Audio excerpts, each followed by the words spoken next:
Abra sua Bíblia em Marcos capítulo 9. Nós vamos dar continuidade à exposição que temos feito do Evangelho segundo São Marcos.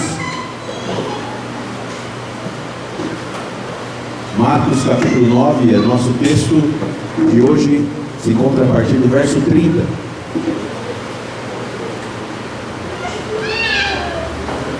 Marcos 9, verso 30.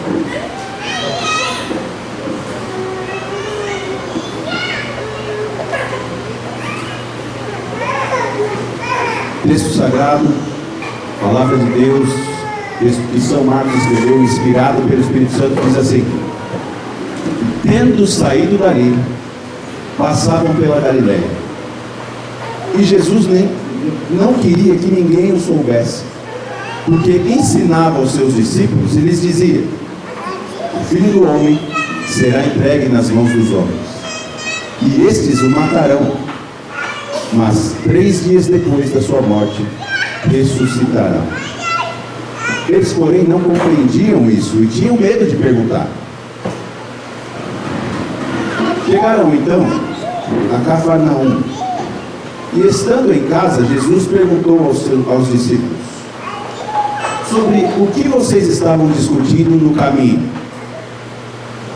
Mas eles se calaram, porque no caminho tinham discutido entre si sobre quem era o maior. Jesus, assentando-se, chamou os 12 e lhes disse: se alguém quer ser o primeiro, será o último e servo de todos.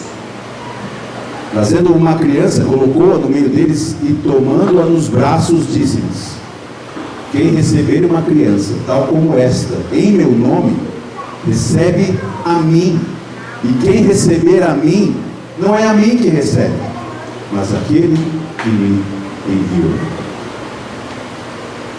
Nós temos passado pelo Evangelho de Marcos e considerado pessoa do Senhor Jesus e a sua obra, considerando a sua autoridade sobre todas as coisas, seu poder extraordinário, seus milagres. Nós temos notado que a partir do capítulo 8, verso 31, quando finalmente os discípulos compreenderam quem Jesus era, ou declararam que Jesus de Nazaré é o Cristo, Filho de Deus, o Senhor então passou a ensiná-los a respeito da sua morte. E aqui, mais uma vez agora, Marcos vai trazer essa realidade. No jeito que ele escreve, sempre dando cenas, momentos diferentes. Marcos diz para nós que Jesus e os seus discípulos saíram de onde estava, do norte da terra de Israel,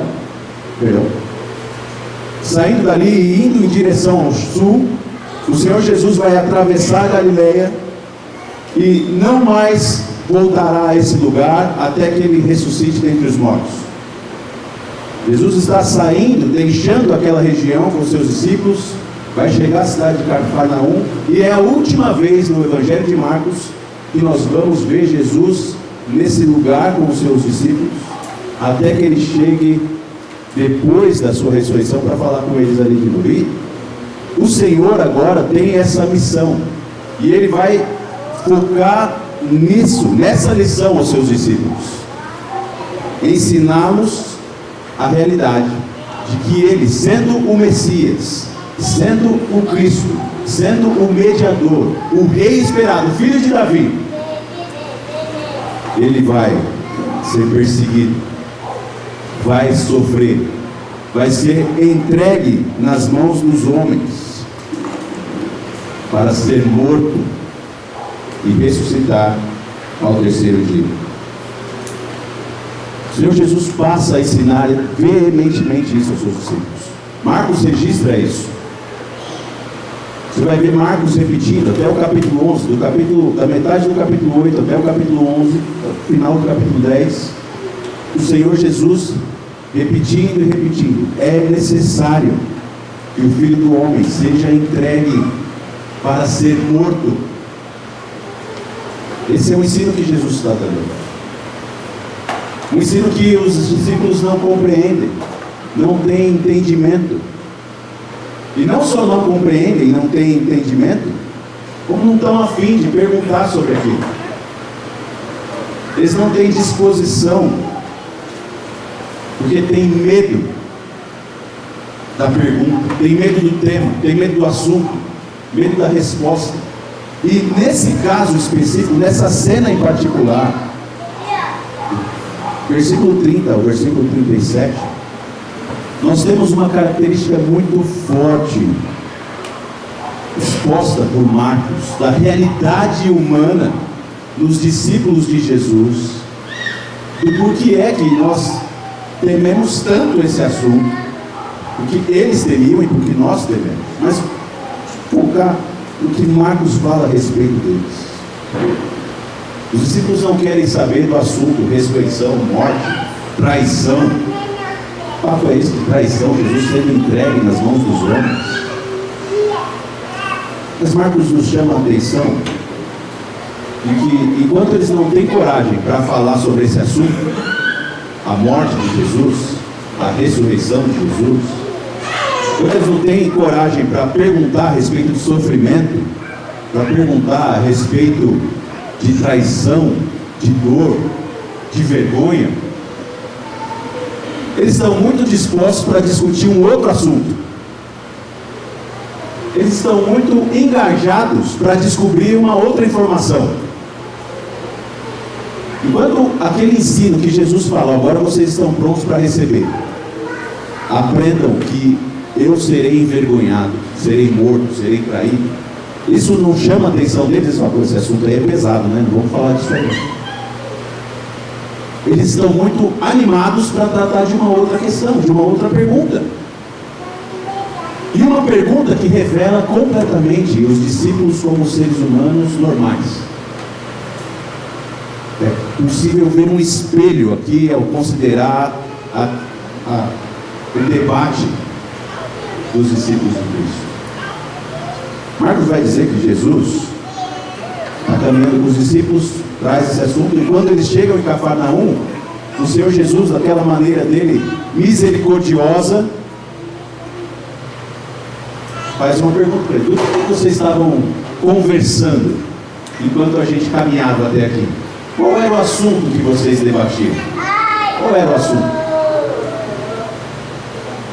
E eles se calaram. Se calaram. Se calaram porque o assunto que eles discutiam não tinha nada a ver com o assunto que Jesus estava trazendo. Não tinha nada a ver com uma lição que Jesus tinha para eles. E é interessante isso, né? Porque eles já tinham a percepção de que talvez o assunto que eles estavam discutindo não era o assunto para ser discutido na hora. Mas Jesus faz a pergunta misericordiosa para eles, buscando a resposta deles, mas o fato é que Jesus sabe qual é o assunto. Jesus dá a oportunidade para que eles respondam, mas eles se calam. Eles não têm a força, a coragem necessária para dizer ao Senhor qual é o assunto. Mas Jesus sabe. Jesus sabe. Jesus sabe que a discussão deles é: qual de nós é o maior? Qual de nós é o mais importante? E eu consigo imaginar essa conversa. Consigo muito bem imaginar essa conversa. Difícil imaginar quem é que está se achando maior, mas eu consigo imaginar pessoas falando sobre isso, defendendo a sua autoridade moral, sua superioridade em atos, em obras, em feitos. Quantas vezes eu já vi isso? Pessoas declamando as suas façanhas umas às outras, competindo para ver quem é o maior, quem faz as coisas melhores. E é isso que está acontecendo com vocês. Eles estão discutindo isso. E a gente sabe que tem discípulos que receberam coisas que outros não receberam, como por exemplo Pedro, Tiago e João, que viram a transfiguração, foram levados por Cristo para cima do monte para ver Moisés e Elias e o rosto de Cristo transformado. Eles estão nessa disputa aí para saber quem é o maior, quem é o melhor, quem é o mais importante dos discípulos. Essa é a disputa, essa é a discussão. Enquanto o Senhor está chamando a atenção deles para falar: ó, eu, o Messias, serei traído, morto. Os discípulos: tá bom, esse assunto aí passa, vamos discutir.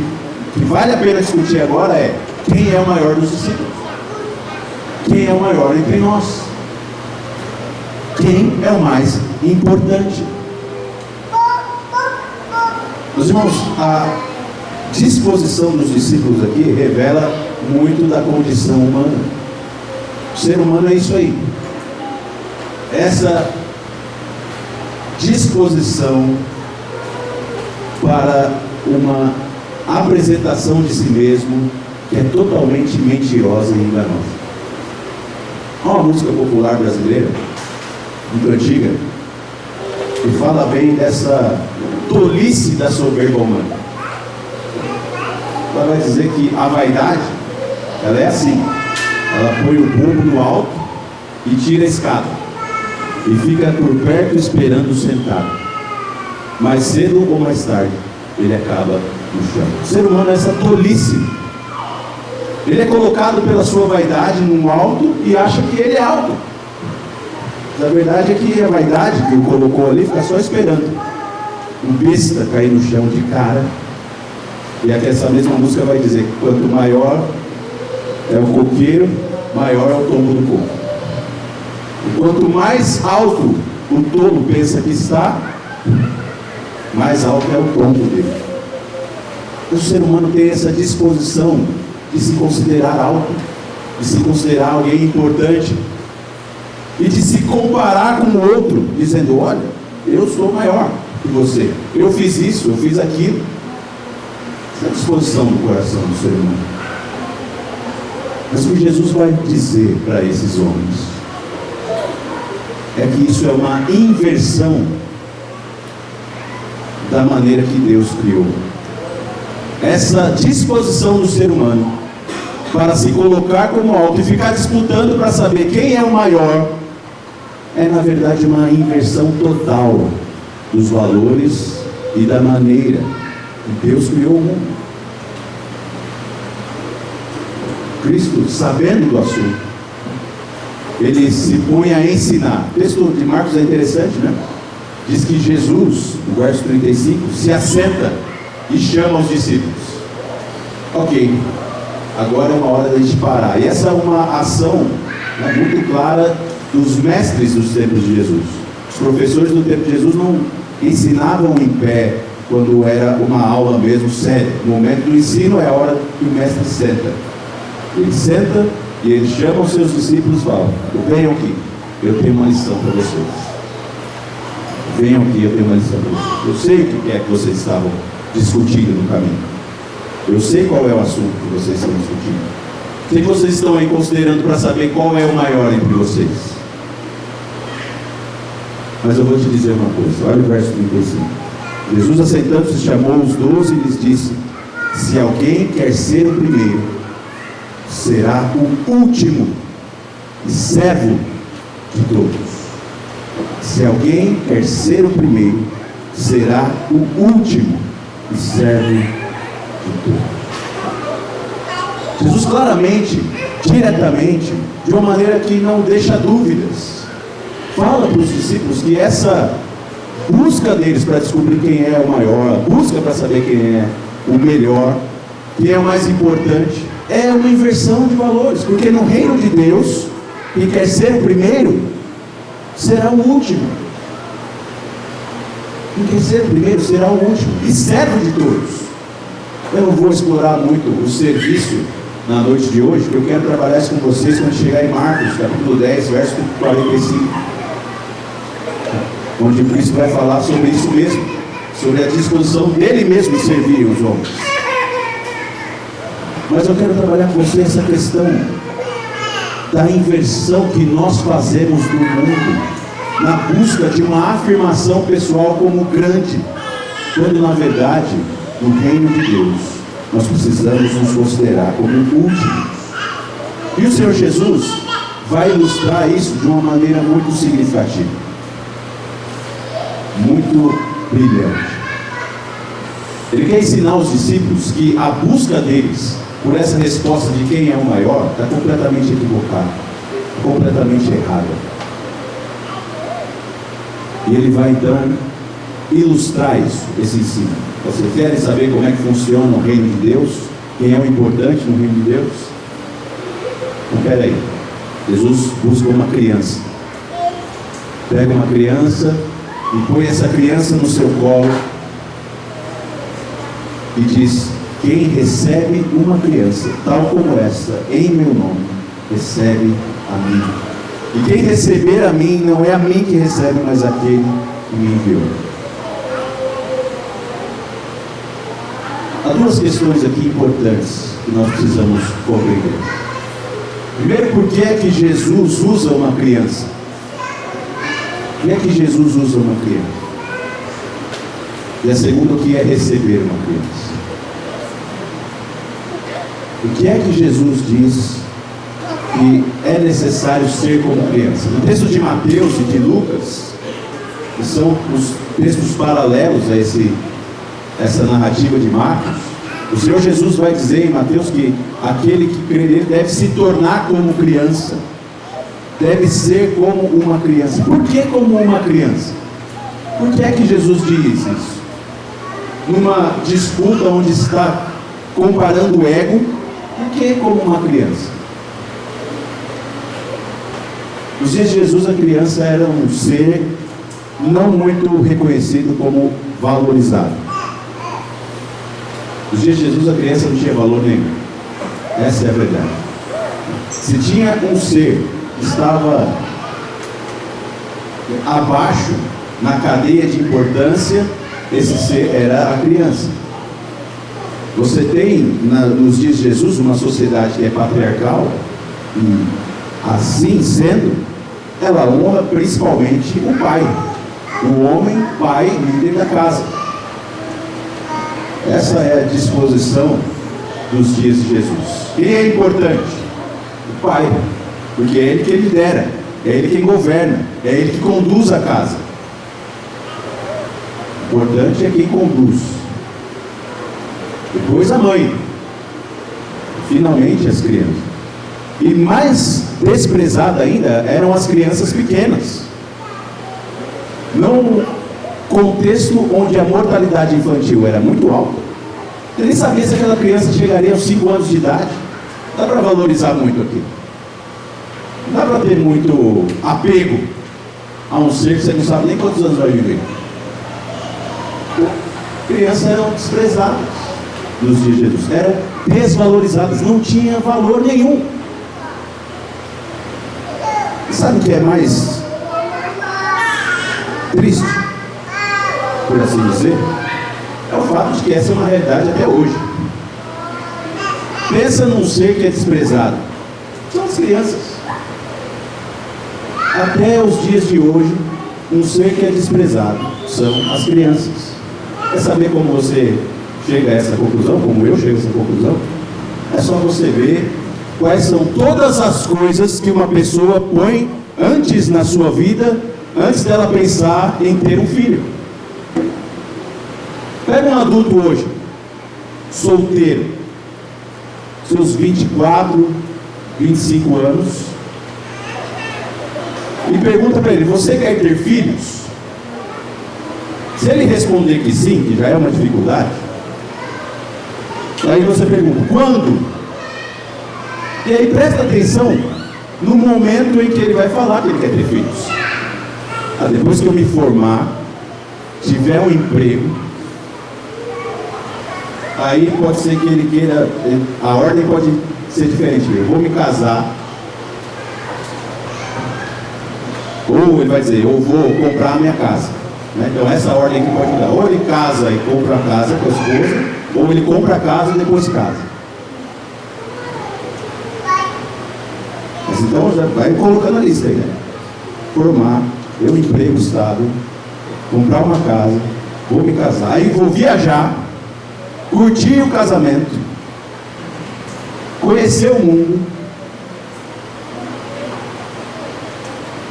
cachorro, depois do cachorro vem a criança. Essa é a realidade de como nós olhamos para as crianças. Depois do cachorro. Depois do cachorro, aí beleza, aí acho que a gente está pronto para ter um filho. Aí a gente vai ter uma criança. Não é assim que o mundo olha para a criança, com total desprezo. A criança não tem valor nenhum. Tem valor nenhum. Mas você pode falar assim, pastor, mas na verdade essa lentidão ou essa demora para ter uma criança não é porque a gente despreza, é porque a gente quer estar bem preparado. Interessante essa pergunta e essa consideração. E se você notar bem, você vai ver que muitas famílias não desprezam crianças, mas idolatram as crianças. Eles têm idolatria pelas suas crianças, pelos seus filhos. E as crianças são colocadas num pedestal onde tudo é para ela. Tudo é feito para que a criança seja suprida, para que a criança seja alimentada, instruída, fortalecida, amadurecida, e que ela então prospere e dê certo. Tudo na vida é colocado para a criança. E, meus irmãos, essa idolatria da criança, na verdade, revela justamente toda essa nossa ignorância a respeito da realidade. Porque a verdade é uma só. A criança, ela expõe você a um mundo de total insegurança e de total desinformação. Você não tem nenhuma garantia a respeito de nada quando você considera uma criança.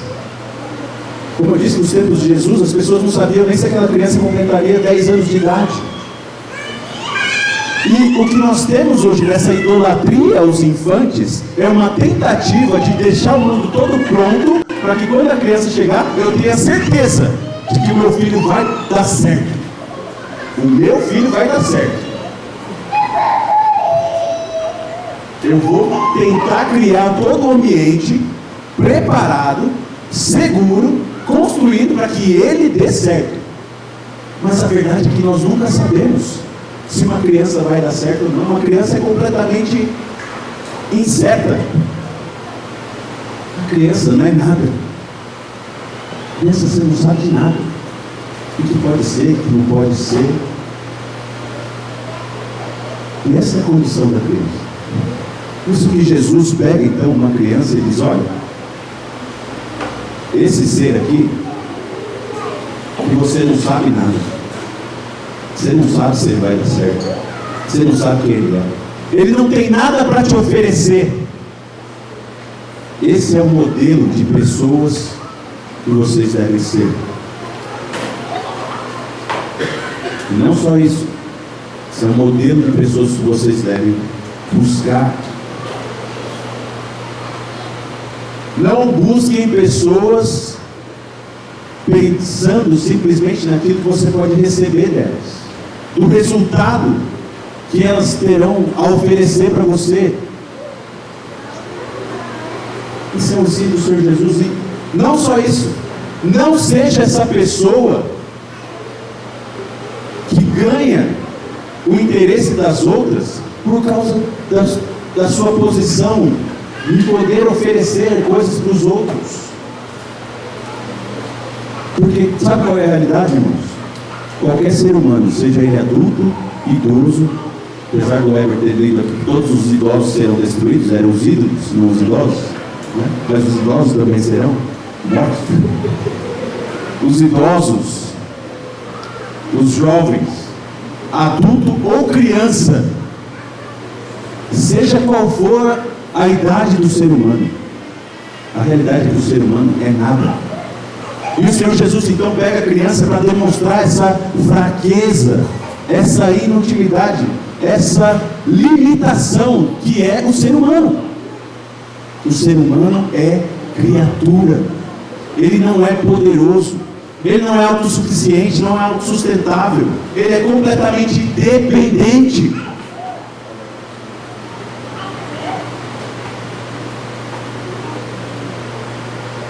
Diz uma coisa só, você tem condição de fazer o seu coração bater? Você tem condição de fazer o seu pulmão respirar? Controlar esses músculos internos do seu corpo? Nem isso a gente controla. E a gente está debatendo quem é o maior. Quem é o maior? E o Senhor Jesus está falando, olha, isso aqui, a realidade humana é essa. O ser humano é fraco, limitado, dependente, incerto. Você não sabe para onde ele vai, o que vai acontecer com ele. Então para com esse negócio de julgar segundo as aparências humanas. Para de julgar conforme a aparência humana. E parem de se colocar dessa maneira também. Certa vez, o Senhor Jesus estava ensinando os seus discípulos, e ele disse, Lucas relata isso no capítulo 12 do seu Evangelho, que aqueles que confessarem o Senhor Jesus, ele também o confessaria. E no meio desse discurso que Jesus está fazendo, chega um homem e diz para Jesus, Jesus, julga entre mim e meu irmão, porque ele está tentando fugir com a minha herança, não quer dar a minha parte, o negócio ali está estranho. E há um debate ali, Jesus repreende aquele homem, mas uma coisa importante que Jesus ensina naquela ocasião, e que ele diz para aquele homem, é que nós não devemos julgar um ser humano por causa das coisas que ele tem. O valor de um homem não está nas coisas que ele possui. Não está nas coisas que ele possui. E Jesus deixa isso claro agora para os discípulos, falando, olha, se considerem nessa realidade aqui como crianças, como dependentes. Não queiram ser melhor, não queiram ser o maior. E se alguém quer ser o maior, esse na verdade precisa entender que é o último e servo de tudo. Jesus usa uma criança então para demonstrar essa fraqueza humana, essa limitação humana, da fragilidade que o ser humano é, não que ele tem, que ele é. Já parou para notar que quando Jesus disse que ele se humilhou, ele disse que ele se humilhou ao se tornar ser humano? É isso que Paulo vai escrever aos Colossenses e aos Filipenses, né? Ele se humilhou fazendo-se homem. Foi assim que Deus se humilhou, ao se tornar homem. Essa é a grande humilhação do Senhor, ser humano. E o ser humano é isso. Então Jesus demonstra essa fraqueza, essa fragilidade, e diz aos seus discípulos, essa aqui é a condição de vocês, aceitem essa condição limitada. Agora, é importante a gente entender por que Jesus usa uma criança que demonstra essa limitação da condição humana, mas é importante porque Jesus diz que devem ser recebidos como uma criança. Porque, meus irmãos, Jesus está dizendo aqui para os seus discípulos que não há como o ser humano tentar se impor sobre outro no reino de Deus. E os que são recebidos por Deus são aqueles que reconhecem a sua vergonha. Note o argumento de Jesus no verso 37. Quem receber uma criança tal como esta em meu nome, recebe a mim. E quem receber a mim, não é a mim que recebe, mas aquele que me enviou. Note a construção de Jesus.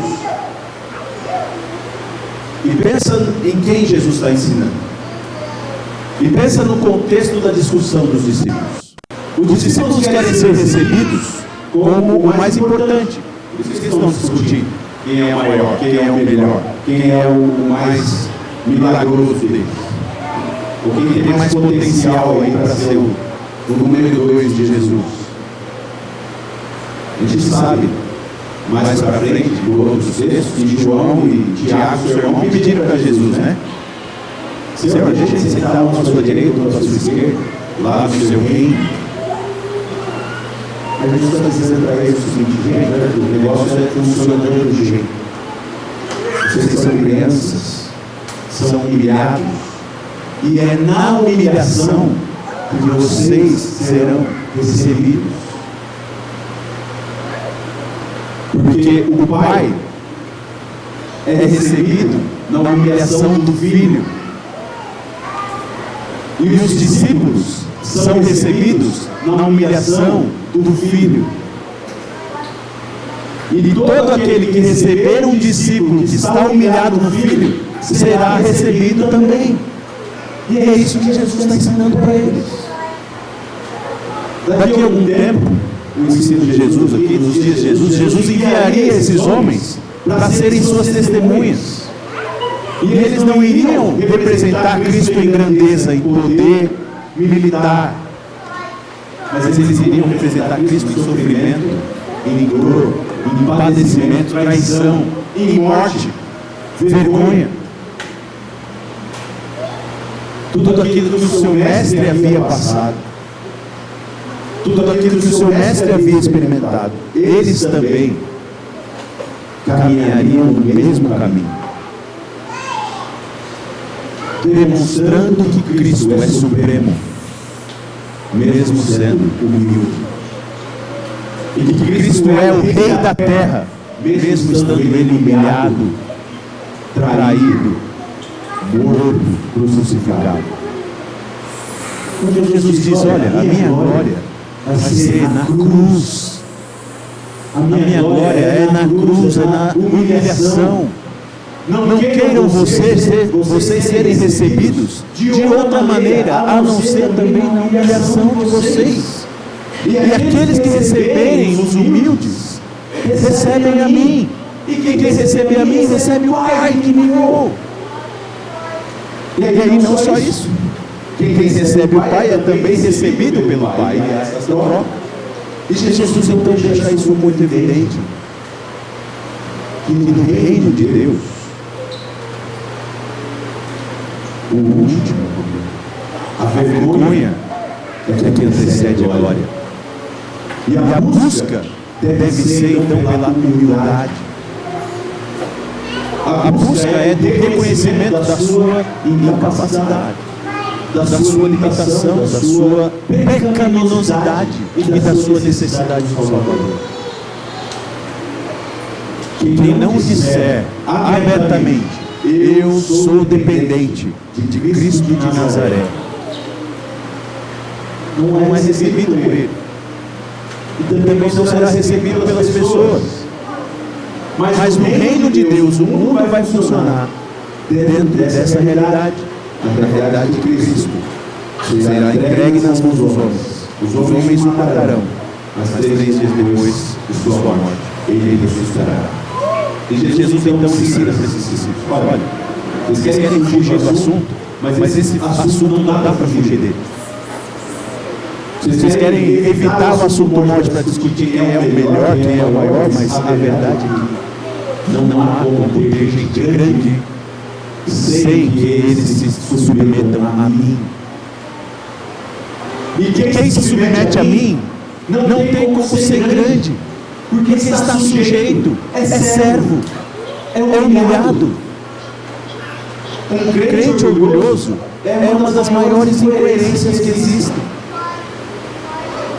Não há como ser crente e ser orgulhoso ao mesmo tempo. Porque para ser crente é preciso se humilhar. É preciso dizer: Pai, tem misericórdia de mim, pecador. Eu preciso da sua graça. Eu não tenho condições de me apresentar diante do Senhor. Me salva, me limpa, me lava no sangue de Jesus. E é isso, Senhor, Jesus está chamando a atenção dos discípulos. Para de se comparar e querer dizer que um é melhor que o outro. Para de tentar se amostrar. Porque eu não gosto de quem é amostradinho. Quem gosta desse é o Satanás. no meu reino. Estão aqueles que reconhecem a sua fraqueza, a sua fragilidade, a sua necessidade de salvação. Porque até eu mesmo, Jesus, se humilhou na morte. Quanto mais os seus discípulos devem se humilhar na vida que receberam de graça, como um favor imerecido do Pai. Meus irmãos, o Senhor Jesus é muito direto. É necessário ser uma criança. É necessário ser recebido como criança. Os seus discípulos precisavam pensar e saber disso. Quando vocês forem recebidos, não queiram ser recebidos como grandes, mas como pequenos. Mas é necessário também receber como criança. E talvez esse seja um grande desafio para nós. Porque talvez nós não tenhamos dificuldade em saber a nossa limitação e a nossa fraqueza e nos humilharmos. Mas é muito mais difícil nós buscarmos estar com pessoas que são fracas. Nós queremos andar com os grandes. Nós queremos andar com aqueles que têm algo a oferecer para nós. E essa é uma realidade dura que tem assolado até mesmo a igreja de Deus. Estava conversando hoje no almoço com meu tio e eu confesso que eu já criei uma certa casca grossa para o evangelicalismo mundial. Poucas coisas me deixam assim assustado, me deixam perturbado. Estou meio que acostumado com a realidade das igrejas, mas essas últimas semanas eu fiquei realmente assim abatido quando eu vi que certas igrejas estão criando aí área VIP no seu espaço, no seu jeito de ser. Então é possível que alguns membros se associem de maneira especial e tenham alguns privilégios na membresia da igreja. Estacionamento privilegiado, lugar privilegiado, banheiro privilegiado. Meus irmãos, isso é uma coisa satânica. Isso é satânica. Senhor Jesus nos ensina a olhar ao humilde, se entregar às pessoas, não pelo valor daquilo que elas têm, mas se elas confessam o Senhor Jesus. Esse é o valor do homem. Se ele confessa o Senhor, porque esse é o que será confessado por Cristo. Mas essa tentação tem guiado os seres humanos, inclusive os crentes, desde os dias de Jesus mesmo. O apóstolo Tiago vai dizer sobre isso, né? De como a igreja era tentada a colocar os ricos nos primeiros lugares. E o apóstolo Paulo vai dizer da tentação do dinheiro e do apego ao dinheiro. Nós precisamos ser lembrados de que o dinheiro não é nada. O dinheiro não é nada. Jesus nos aqui. O Senhor Jesus de Nazaré, o Cristo, o mediador entre Deus e os homens, o nosso rei, sacerdote e profeta. Ele é tudo. E é dele que nós precisamos. E é ele que nós temos a oferecer às pessoas. Pare de olhar para o mundo como o mundo mesmo.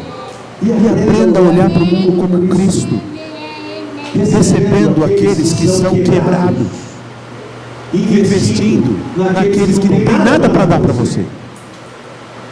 Uma criança, você não sabe se vai dar certo ou não, mas você coloca uma dependência de Deus plenamente. Senhor, eu quero abençoar essa vida. Eu vou abençoar essa vida. O resultado pertence ao Senhor. E minha oração, minha súplica, que o Senhor abençoe, faça prosperar, que o Senhor salve e ganhe e dê bênçãos. Mas eu não quero investir em pessoas simplesmente por aquilo que elas podem me dar. Mas para que o seu nome seja glorificado. É necessário que nós vejamos o mundo como Deus vê. E Deus vê o homem como frágil, uma criatura quebrada. Nós precisamos entender isso. Nós somos criaturas quebradas. Não podemos ser guiados pelas aparências da soberba humana, da vaidade humana. Senhor Jesus, certa vez, se encontrou com um jovem e chegou para ele e perguntou: Senhor, o que eu faço para ter a vida eterna? Jesus disse: segue os mandamentos. Às vezes eu já tenho feito. Ah, é? Então faz o seguinte: vende o que você tem e dá aos pobres.